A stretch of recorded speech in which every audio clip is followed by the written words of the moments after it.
کیا آپ نے کبھی سوچا کہ درود ابراہیمی کے آخر میں ہمیشہ دو الفاظ آتے ہیں، حمید اور مجید؟ یہ دونوں صفات آخر ہر بار کیوں دہراتی جاتی ہیں؟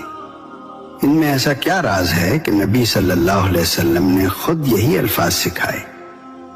آج ہم اسی روحانی راز کو کھولیں گے جو شاید آپ نے پہلے کبھی نہ سنا ہو۔ درود ابراہیمی کے آخر میں جب ہم کہتے ہیں انک حمید مجید تو بظاہر یہ صرف دو الفاظ لگتے ہیں، لیکن حقیقت میں یہ درود کی روح اور قبولیت کی ضمانت ہے۔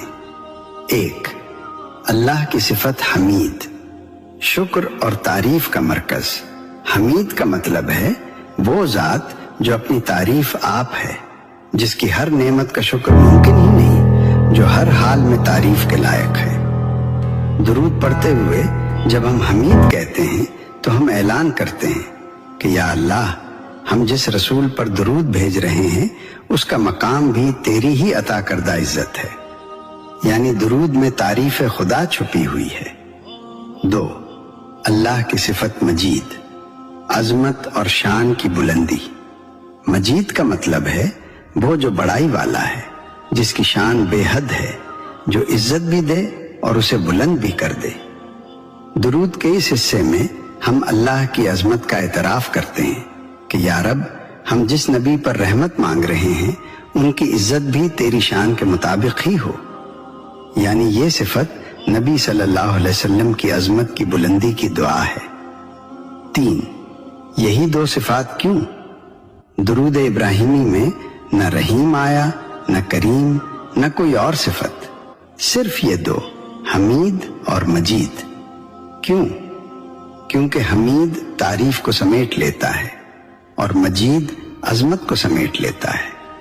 تعریف پس عظمت، درود کی مکمل روح، یعنی اے اللہ، ہم تیرے محبوب صلی اللہ علیہ وسلم کے لیے ایسی رحمت اور ایسی برکت مانگتے ہیں جو تیری تعریف اور تیری شان کے لائق ہوں۔ چار، درود کی قبولیت کا راز۔ جب ہم اللہ کی صفات کا ذکر کرتے ہیں، اللہ دعا واپس نہیں کرتا، اسی لیے درود کے آخر میں ان دونوں صفات کو رکھا گیا تاکہ درود بے حد قبول ہو جائے۔ پانچ، اللہ کی حمد، نبی صلی اللہ علیہ وسلم کی عزت، کامل درود۔ یہ دو صفات دراصل ہمیں یہ سبق دیتی ہیں کہ نبی صلی اللہ علیہ وسلم کی شان بلند کرنا، اللہ کی تعریف بیان کرنا، دونوں ایک ہی درود میں اکٹھے ہو جاتے ہیں۔ یہی درود کو سب سے افضل بناتا ہے۔ درود ابراہیمی کے یہ دو الفاظ بظاہر چھوٹے ہیں، مگر ان میں اللہ کی دو عظیم صفات اور پوری روحانی حکمت چھپی ہے۔ اگر آج کی ویڈیو نے آپ کو درود کے اس راز سے قریب کیا ہے تو اس ذکر کو اپنی زندگی کا حصہ بنا لیجئے۔